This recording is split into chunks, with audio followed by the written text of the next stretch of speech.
सो next question 64 लकी 63 question तक हम प्रीवियस वीडियो में डिस्कस कर चुके हैं। Question number 64, what is soliloquy? Soliloquy आपको बताना है। We have 4 options here, an actor secret thought uttered aloud, ठीक है। Next, secret speech, an actor's speech not be heard by audience, an actor's speech meant for other characters also. आपको यहाँ पर choose करना है, ठीक है। तो ये इजी हो जाता है सॉलिलकी, क्योंकि आप जानते हैं क्या होता है सॉलिलकी, जो ऑडियंस के लिए बोला जाता है, ठीक है। ऑडियंस के लिए बोली जाने वाली स्पीच सॉलिलकी, यानी कि हम कह सकते हैं कि एक ऐसी स्पीच जो कोई भी कैरेक्टर एक्सप्रेस करता है अपनी थॉट्स को अलाउड, जोर जोर से, जब वो स्टेज पर अकेला होता है और किसी ऑडियंस को एड्रेस करते हुए, ठीक है।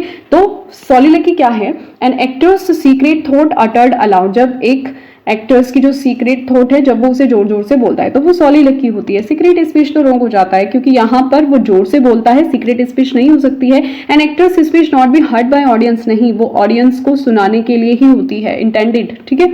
An actor's meet for other characters also, वो वहां पर ये भी रॉन्ग हो जाता है। एक्टर्स की सीक्रेट थॉट होती है जिसको वो जोर जोर से अलाउड करता है।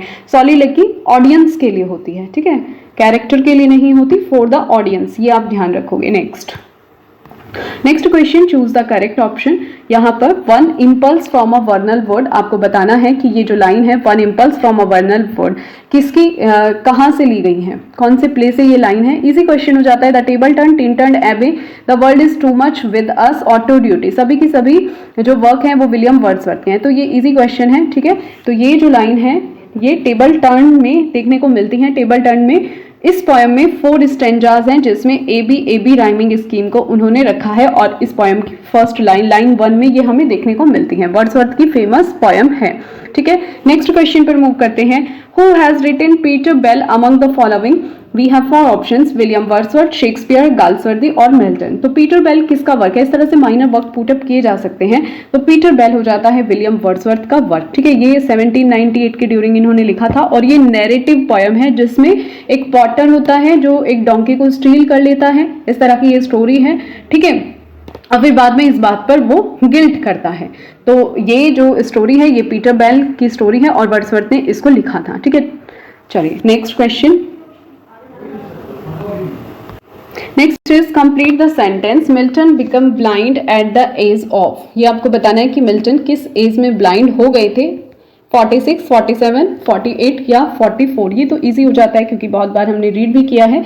तो यहाँ पर जो मिल्टन है वो 44 ईयर्स की एज में यानी कि 1652 के ड्यूरिंग ब्लाइंड हो गए थे। उनकी ब्लाइंडनेस का क्या कारण था? ग्लूकोमा, ठीक है, जिससे कि वो रात भर स्टडी करते थे और उनकी राइटिंग हैबिट्स जो थी उसके कारण वो ब्लाइंड हो गए थे, ठीक है। फिर भी उन्होंने अपना जो है राइटिंग जारी रखी, डिक्टेट करते थे अपने वर्ड्स को, ठीक है। तो सेक्रेटरीज रखे हुए थे उन्होंने अपने वर्क को लिखने के लिए। 44 ईयर्स की एज में ब्लाइंड हो गए।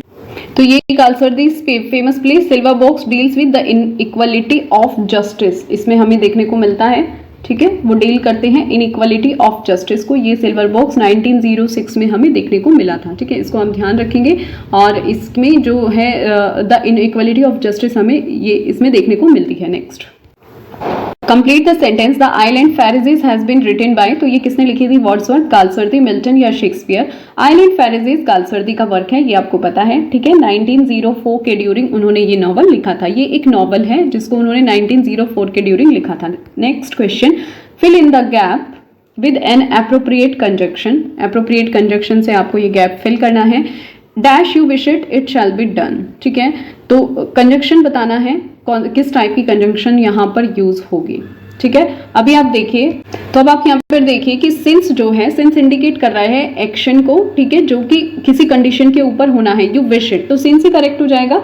अदर ऑप्शंस देख लेते हैं, ठीक है। तो यहाँ पर करेक्ट कंजंक्शन जो आएगी सिंस आएगी। अदर देख लेते हैं, जैसे हैविंग है, हैविंग तो प्रेजेंट पार्टिसिपल या जीरेंट को यहाँ रिप्रेजेंट कर रहा है, तो ये तो इनकरेक्ट हो जाता है, ठीक है, ये इनकरेक्ट हो जाता है। फोर से सेंटेंस का मीनिंग चेंज हो जाएगा, क्योंकि बिकेज या एक्सचेंज फोर आता तो हम फोर का यूज करते। विद यहाँ पर अकम्पनीमेंट और एसोसिएशन के लिए यूज किया जाता है, किसी कंडीशन के लिए नहीं। तो सिंस का यूज होगा, ठीक है। सिंस इंडिकेट कर रहा है एक्शन को। इट शैल बी डन, जो कि होना चाहिए, ठीक है, यू विश, तो यहाँ पर सिंस आएगा, ठीक है।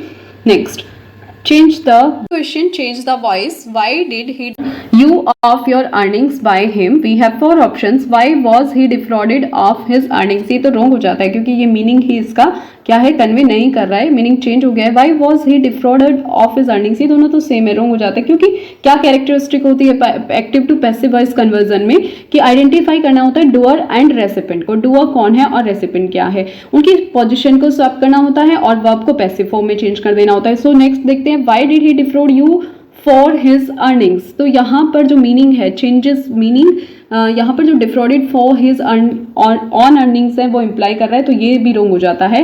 Y were you defrauded of your earnings by him, यही करेक्ट होगा क्योंकि यहाँ पर क्या है, पोजिशंस चेंज हो जाती हैं, ठीक है, और वर्ब को पैसिव फॉर्म में चेंज कर दिया जाता है. तो correct one is why did he, subject के according why were you defrauded of your earnings by him, यही करेक्ट होगा. 71 का D is the right answer. Yes, next question, in which year Galsworthy refused the offer of a knighthood. ये तो हम read कर चुके हैं कि किस ईयर में जो गाल्सवर्दी थे उन्होंने नाइटहुड की उपाधि को रिफ्यूज कर दिया था. 1917, 1918, 1919 या 1920. तो ये आपको बताना है, इजी हो जाता है, ठीक है. 1917 में उन्होंने नाइटहुड की जो उन्हें ऑनर मिलने वाला था उसको मना कर दिया था, और इसके क्या कारण थे कि वो जो वहाँ पर ऑनर सिस्टम था उसके लिए कंसर्न थे, है ना, और सोशल क्लास डिस्टिंक्शन को लेकर उन्हें डिसइल्यूजनमेंट था, इसलिए उन्होंने वो वहाँ पर क्या कर दिया था, उसे डिनाई कर दिया था, ठीक है.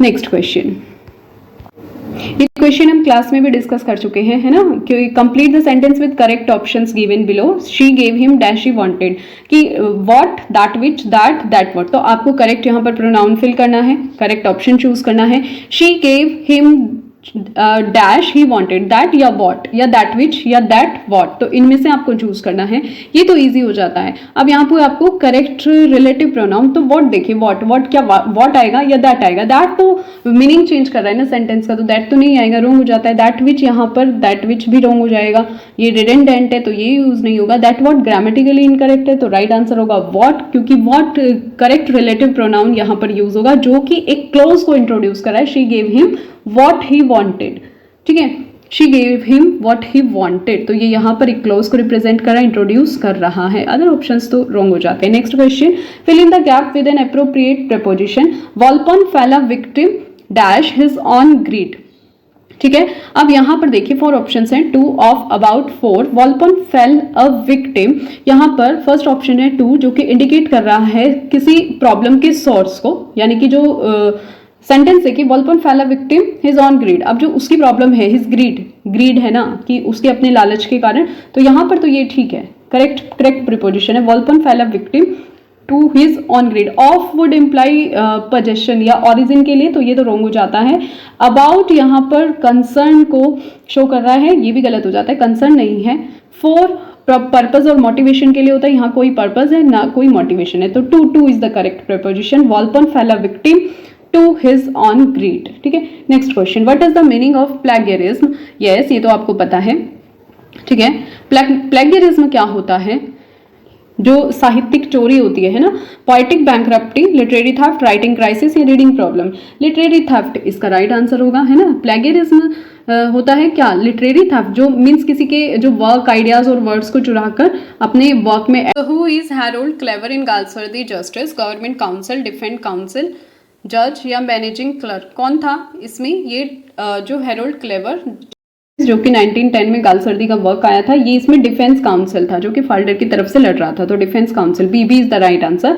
Yes, let's move on. Next question, complete the sentence. Aesthetic means, ये तो हमने बार बार डिस्कस किया है. एस्थेटिक का मतलब क्या होता है, ठीक है.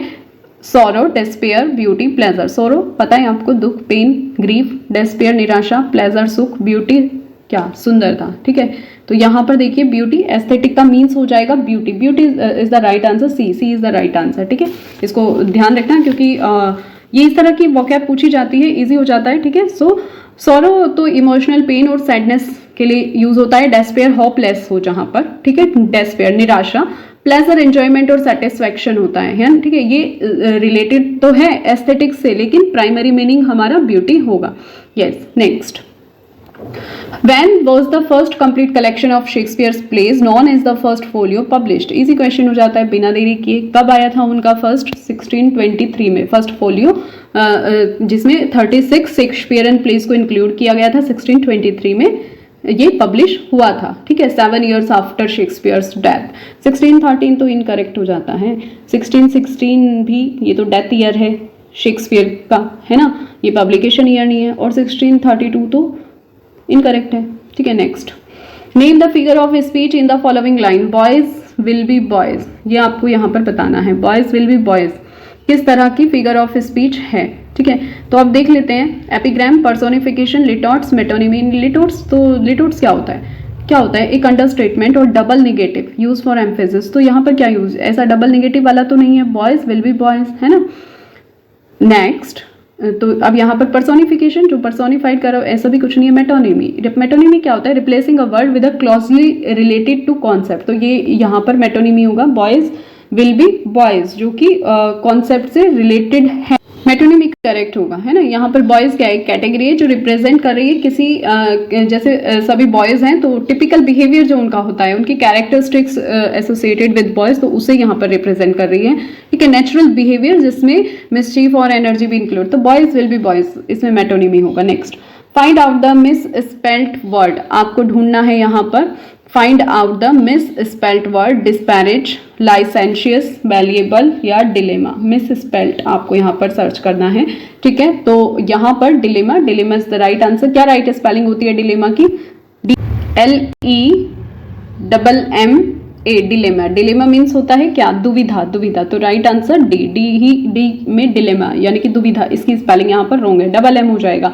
Next question, fill in the gap. The public are caution dash pick pockets. So we have 4 options here, 2, 4, with, against, ठीक है। अब यहाँ पर देखिए कि कॉशंट का यूज है। अब ये जो कॉशंट वर्ड है ये अपने साथ जो है क्या प्रिपोजिशन लेता है? अगेंस्ट लेता है, या तो कॉशंट दिया हुआ हो या वार्न्ड दिया हुआ हो, ठीक है।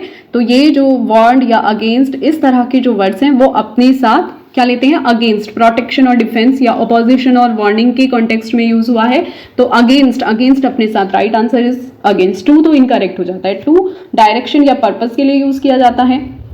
4 सपोर्ट और बेनिफिट के लिए यूज किया जाता है। विद एसोसिएशन के लिए यूज किया जाता है। अकम्पनीमेंट, जहां पर, ठीक है, जिस अकम्पनीमेंट की बात होती है, तो यहां पर राइट होगा अगेंस्ट, क्योंकि कोशंट और वांट इनके साथ अगेंस्ट प्रिपोजिशन का यूज होता है। जैसे the government cautions citizens against fraudulent schemes, तो इस तरह से कोई सेंटेंस, उसमें क्या यूज करेंगे? कॉशंट अगर है, वांट है, तो अगेंस्ट, अगेंस्ट प्रिपोजिशन का यूज होगा, ठीक है। Next question, choose the correct meaning of the given word Kraven. Kraven का मीनिंग आपको बताना है। क्रेवन मीन्स जहां पर फियर या टिमिडिटी दिखाई देती है, ठीक है। स्पाइनलेस बोल सकते हो या लैकिंग करेज आप बोल सकते हो। So we have 4 options. Dishonest, dishonest आप जानते हो क्या होता है? अनट्रुथफुल। डार्क, डार्क क्या होता है? लैकिंग लाइट, है ना, जहां पर लाइट की कमी हो, अंधेरा हो। स्लैविश क्या होता है? सबमिसिव, स्लैविश, है ना, एक तरह से।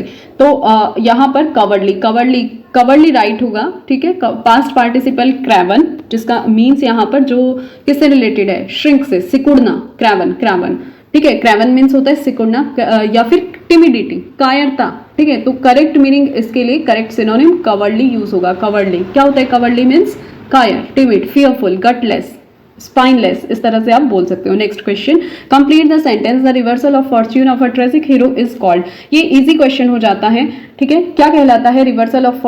तो ये होगा प्रिपिटेशिया। प्रिपिटेशिया का मतलब क्या होता है? प्रिपिटेशिया मतलब होता है sudden change, a sudden change. तो reversal of fortune of a tragic hero is called peripeteia, ठीक है। ये इसमें इसकी कैरेक्टरिस्टिक क्या होती है कि सडन रिवर्सल होता है सर्कमस्टेंसेस में या फॉर्च्यून में। टर्निंग पॉइंट होता है किसी भी ड्रामा का ट्रेजेडी में, ठीक है।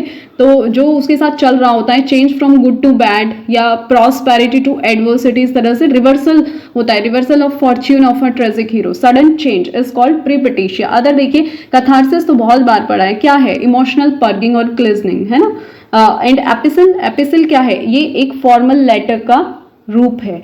पोएसिस क्या होता है? पोएट्री या क्रिएटिव राइटिंग को पोएसिस बोला जाता है। So right answer is peripeteia. Next, what is euphony? Pleasant sound, serious sound, bitter sound या मिक्स साउंड, ठीक है। तो ये यूफोनी क्या होती है, प्लेजेंट साउंड है ना, जो कि सुकून देती है। सीरियस, बिटर, ये तो रॉन्ग हो जाते हैं। Next question, complete the sentence with correct option. Frailty, frailty, thy name is women, this mark is made by Macbeth, king Lear, Othello, Hamlet. तो ये किसने बोला था, फ्रेलिटी ताई नेम इज, ये हमें हैमलेट में देखने को मिलता है ना। उन्होंने हैमलेट में, ये हैमलेट बोलता है frailty thy name is women, this remark, ये प्रिंस हैमलेट बोलते हैं।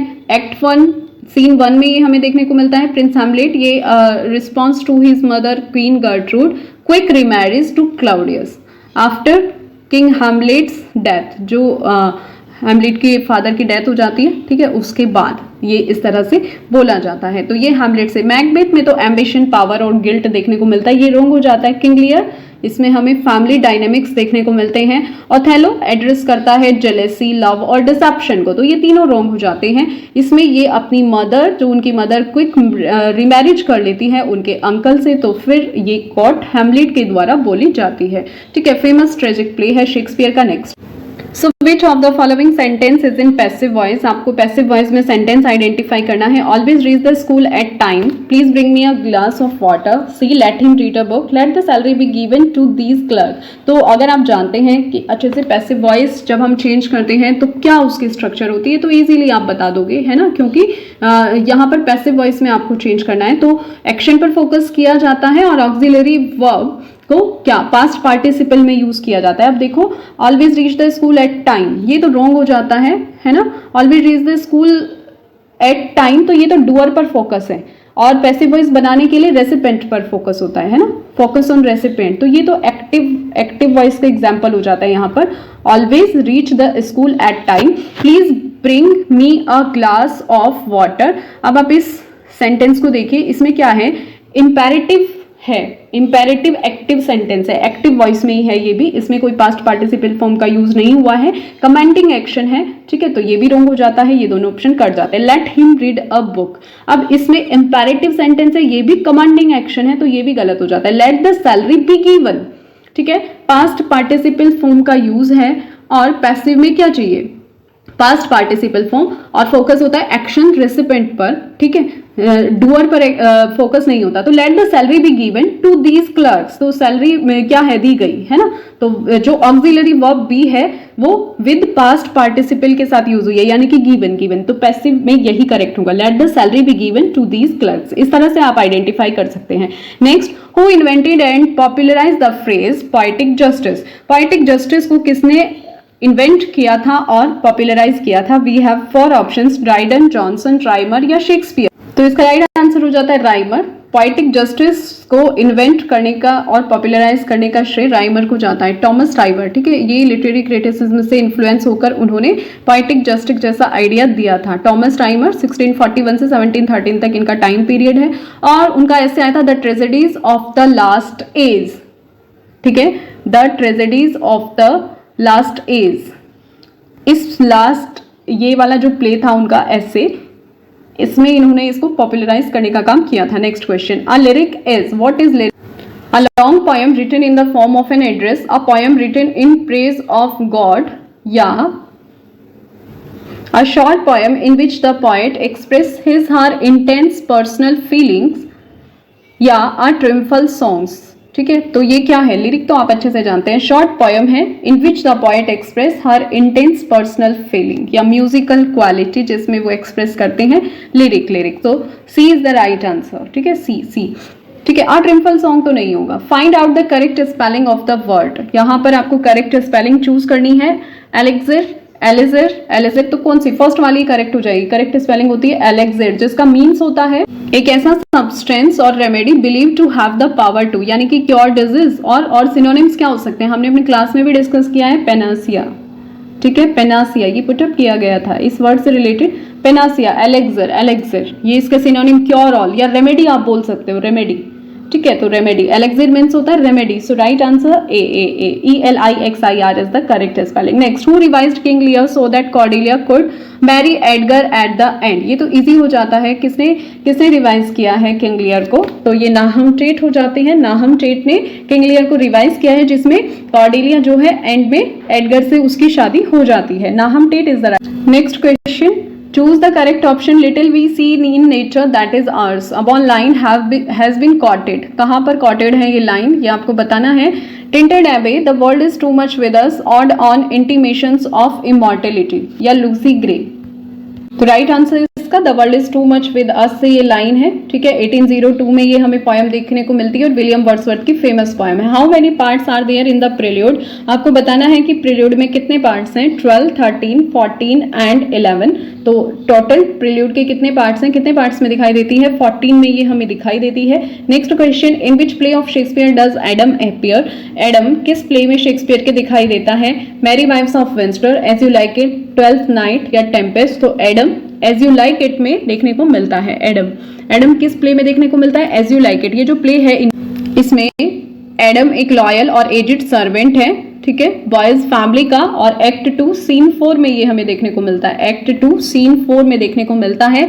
ये यहाँ पर जो ऑरलैंडो है उसका साथ देता है ना. और ये ऑरलैंडो यंगेस्ट सन है और इसको वनवास दे दिया जाता है. ठीक है, तो ये एडम जो है यहाँ पर किसका सिंबल है. फेथफुलनेस का सिंबल है. Who has written Hamlet and his problems. Easy हो जाता है. T S. Eliot is the right answer.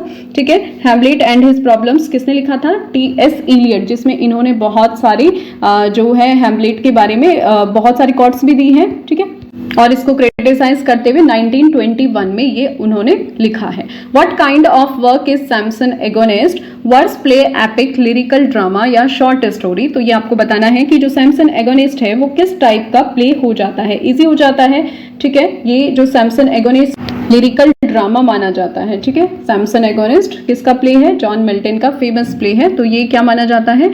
Lyrical drama माना जाता है. Kind of work is Samson agonist. Words play, lyrical drama, epic और शॉर्ट स्टोरी. तो ये जो सैमसन एगोनिस्ट है इसमें राइट आंसर होगा words play. Samson agonist words tragedy है, वर्ड्स प्ले है. ये एक ट्रेजेडी है, ट्रेजिक पोएम, जिसको 1671 में पैराडाइज रिगेन के साथ शो किया गया था. जॉन मिल्टन का फेमस वर्क है, इसको आप ध्यान रखेंगे. Next, what is the meaning of the phrase to count upon. We have 4 options. To be grateful, to relax, to clean a thing, to depend upon. ठीक है, तो यहाँ पर जो मीनिंग है फ्रेज टू काउंट अपॉन, इसका correct meaning हो जाता है टू डिपेंड अपॉन. ठीक है, टू काउंट अपॉन ये एक इडियोमेटिक फ्रेज है जिसका मीन्स होता है कि टू ट्रस्ट इन, विश्वास करना. जैसे हम बोल सकते हैं I count upon your help to finish this project, कि मैं इस प्रोजेक्ट को हेल्प फिनिश करने में तुम्हारी हेल्प लेकर मतलब तुम पर डिपेंडेंट हूँ. टू डिपेंड अपॉन या काउंट अपॉन, आप इस तरह से इसको यूज कर सकते हो. ठीक है, so right answer is D, to depend upon. या क्या बोलोगे, टू रिलाई ऑन या to trust in. Trust in भी बोल सकते हो, ट्रस्ट इन. ठीक है, डिपेंड अपॉन, इस तरह से आप इसको बोल सकते हो. Next is life of Milton has been written by. Choose the right option from the given alternatives. ठीक है, लाइफ ऑफ मिल्टन किसने यहाँ पर लिखा था. तो ये तो आप अच्छे से जानते हो. Life of Milton, Samuel Johnson, Ben Jonson, Charles lamb या जॉन ड्राइडन. तो ये लिखने का श्रेय किसे जाता है. सैमुअल जॉनसन को. हम अपनी जो प्रैक्टिस सेट है उसमें कर चुके हैं तो इजीली आंसर कर पाएंगे. ठीक है, लाइफ ऑफ मिल्टन किसने लिखा था. ये सैमुअल जॉनसन के द्वारा लिखा गया वर्क है. ठीक है, next question, pick out the correct antonym among the following words. Extreme poverty had reduced them to a state of apathy. Cooperation, friendship, inspiration या एंथुजियाज्म. आपको इसमें करेक्ट एंटोनिम चूज करना है. एंटोनिम यानी कि ऑपोजिट वर्ड. तो apathy means होता है लैक ऑफ इंटरेस्ट और कंसर्न या फिर इनडिफरेंस आप बोल सकते हो. सो इसका जस्ट अपोजिट एंथुजियाज्म, उत्सुकता है ना, एकदम से मतलब किसी काम को करने के लिए एक अलग उत्सुकता होना. So enthusiasm is the right answer. D 98 का D is the right answer. Cooperation क्या होगा. कॉपरेशन ये अपैथी से अनरिलेटेड है. कॉपरेशन यानी कि सहयोग करना. ठीक है, फ्रेंडशिप ये क्या है, ये भी अपैथी से अनरिलेटेड है. इंस्पिरेशन अपोजिट हो जाता है, बट यहाँ पर जो राइट होगा अपैथी क्या होता है, दुख से भरा हुआ है ना, कि जो लैक ऑफ इंटरेस्ट होता है या कंसर्न, अपैथी, इमोशंस के जो एब्सेंस होती है अपैथी. और एंथुजियाज्म यानी कि कोई भी उत्सुकता से कोई काम करना, energy, passion, motivation. So right is enthusiasm. Let's move on. Question number 99, in which year was justice published. ये इजी क्वेश्चन है. 1905, 1908, 1912 या 1910. तो जस्टिस कब पब्लिश हुआ था. 1910 में ये पब्लिश हुआ था. What does the idiom smell a rat means. तो to have reason to respect, to talk boastfully, to talk unfairly, to discourage.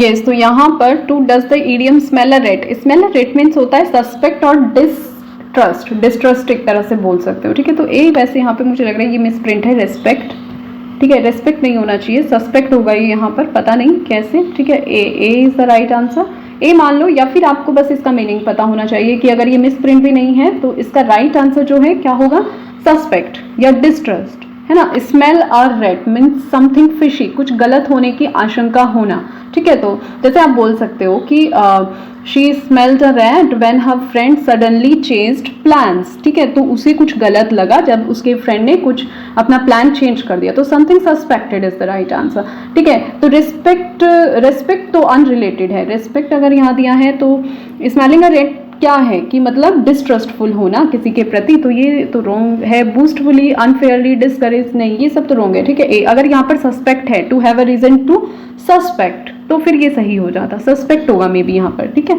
Next question, in which year the prelude was publish, ये easy हो जाता है। Publish किस year हुई थी, सीधा सीधा क्वेश्चन है, ठीक है। The prelude after the death of Wordsworth 1850 में पब्लिश हुई थी ना। Next, change the sentence into passive voice, तो ये सेंटेंस आपको पैसिव वॉइस में चेंज करना है। I saw him opening the box, he was seen open the box, he was seen opening the box, he opened the box, या he was seen opened the box। तो आपको इसको passive voice में change करना है। अब देखो passive voice में चेंज करने की स्ट्रक्चर क्या होती है, सब्जेक्ट प्लस ऑक्सिलरी वर्ब, यानी कि टू बी जो फॉर्म होती है उसके साथ पास्ट पार्टिसिपल और प्लस बाय, ये ऑप्शनल होता है, बाय हो भी सकता है और नहीं भी, और एजेंट जो वहां पर वर्क कर रहा होता है। अब देखो इसमें स्ट्रक्चर क्या फिट है, I saw him opening the box, सा, तो अब आप यहाँ पे देखो क्या फॉर्म यूज हुई है, सा हिम ओपनिंग द बॉक्स, तो पास्ट है, पास्ट फॉर्म में है, पास्ट पार्टिसिपल फॉर्म बनाने के लिए क्या यूज करेंगे, सो तो अब देखिए ही आई सा, यहाँ पर सा को चेंज कर देंगे, ये जो सा है वो चेंज हो जाएगा वॉज सीन में, सा चेंज हो जाएगा वॉज सीन में, फर्स्ट में भी है। नेक्स्ट ओपनिंग है ना, तो प्रेजेंट पार्टिसिपल ये अनचेंज रहेगा,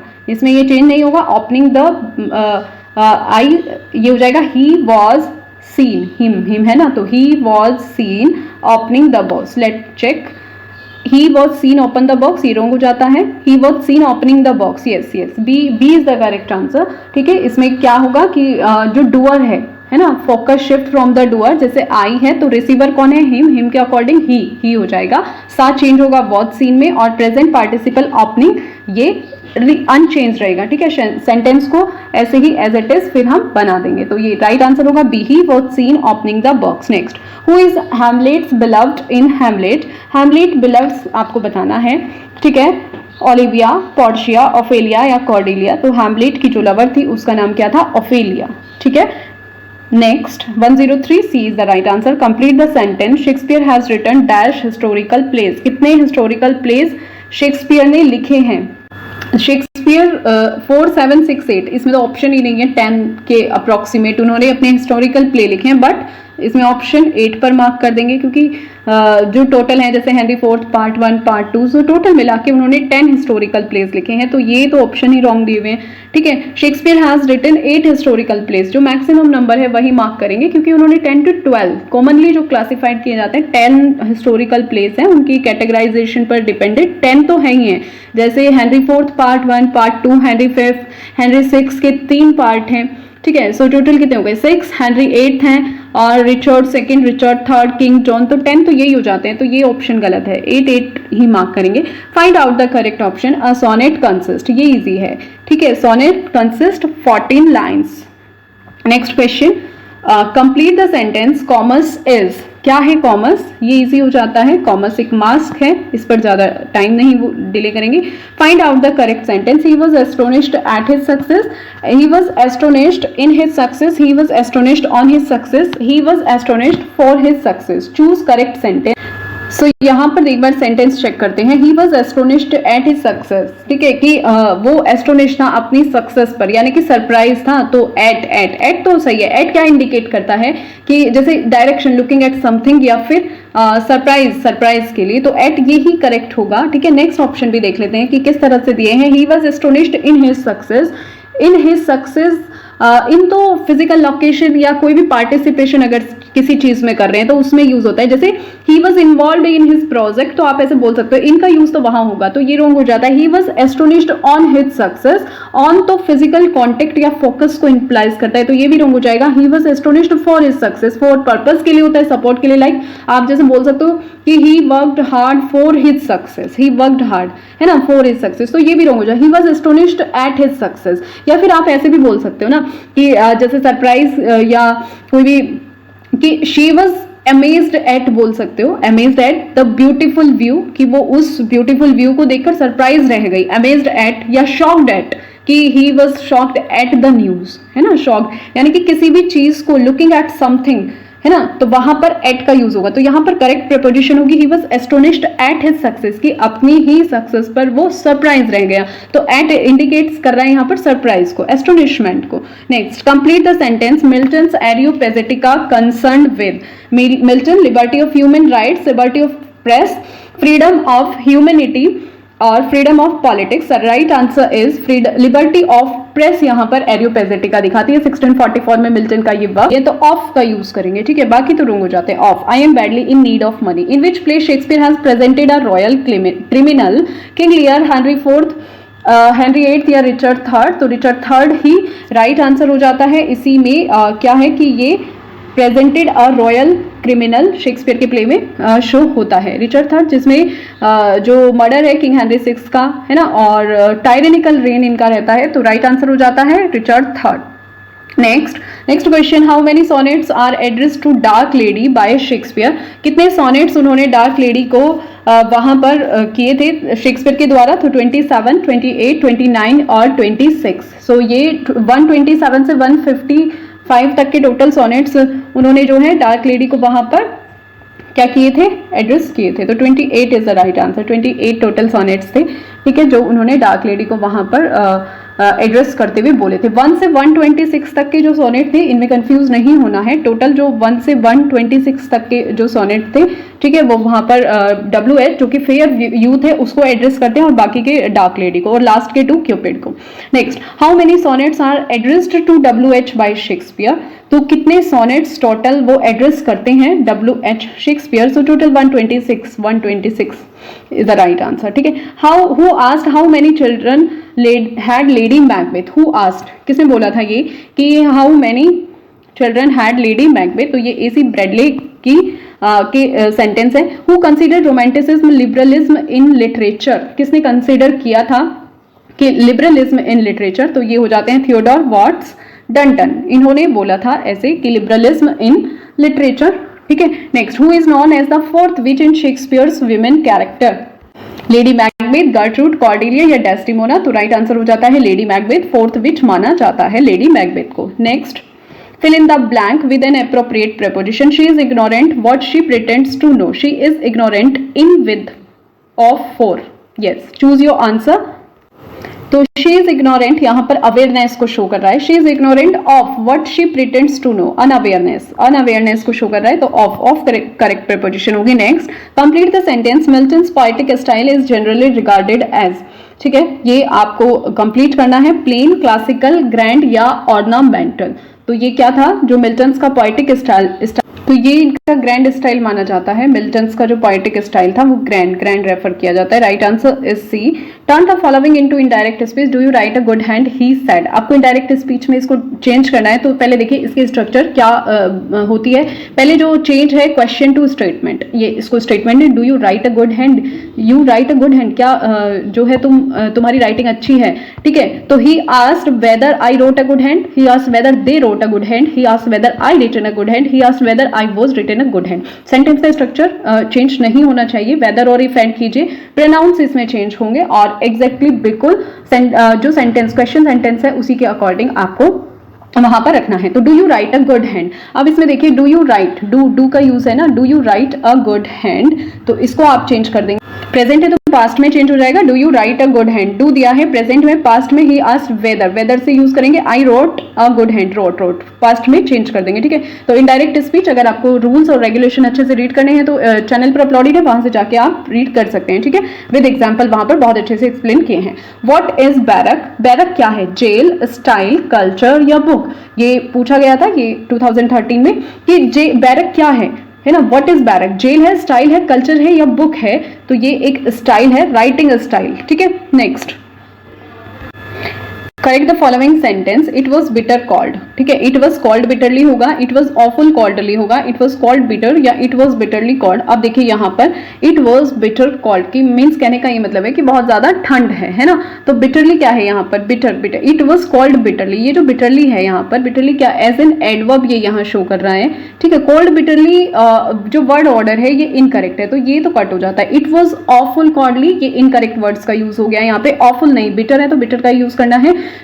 इट वॉज कॉल्ड बिटर, ये भी रॉन्ग हो जाता है, इट वॉज बिटरली कॉल्ड, ये है राइट, क्योंकि बिटरली एक एडवर्ब है जो कि किसको, एडजेक्टिव कोल्ड को वहां पर मॉडिफाई कर रहा है, तो यही करेक्ट सेंटेंस होगा। The correct sentence uses the adverb bitterly और इंटेंसिफाई एडजेक्टिव कोल्ड, ठीक है। बाकी तो रॉन्ग हो जाते हैं। Which part of the sentence has an error, are you lived alone और married, no error, are you alone और मैरिड, नो एरर, लिव्ड नहीं होगा यहाँ पर, क्या होगा correct sentence, are you living, ठीक है। ये गलत सब्जेक्ट वर्ब एग्रीमेंट है या पैरेलल स्ट्रक्चर आप बोल सकते हो, तो करेक्ट स्टेटमेंट होगा आर यू लिविंग अलोन और आर यू मैरिड, या तो इस तरह से बनाइए या फिर आप लिख सकते हो आर यू लिविंग अलोन और मैरिड।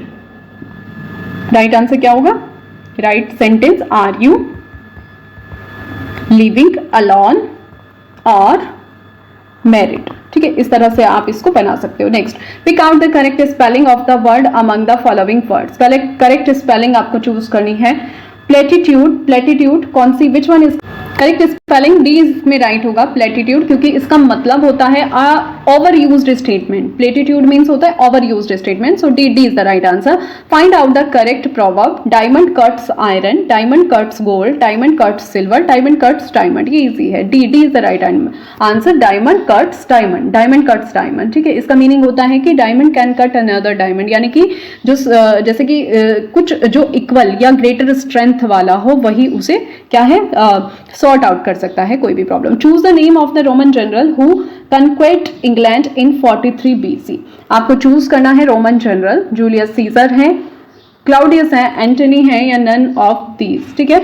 तो यहाँ पर Roman general who conquered England in 43 BC ये पूछा जा सकता है, सो इसका राइट आंसर है क्लाउडियस। रोमन जनरल कौन थे, क्लाउडियस, जिन्होंने 43 BC में इंग्लैंड को कॉन्क्वर किया था। Roman general Claudius conquered England in 43 AD, ठीक है, 43 BC नहीं होगा यहाँ पे, 43 AD होगा, सो चेंज कर लेना, 43 AD, बहुत सारे टाइपो हो जाते हैं, ठीक है, BC नहीं AD 43 AD में, ठीक है, उन्होंने उसमें कन्वर्ट किया था, ठीक है। तो ये जो है आपकी 2013 का पेपर यहाँ पर सॉल्व हो चुका है, आपको क्लियर होगा। मिलते हैं नेक्स्ट क्लास में नेक्स्ट पेपर्स के साथ, till then have a good day.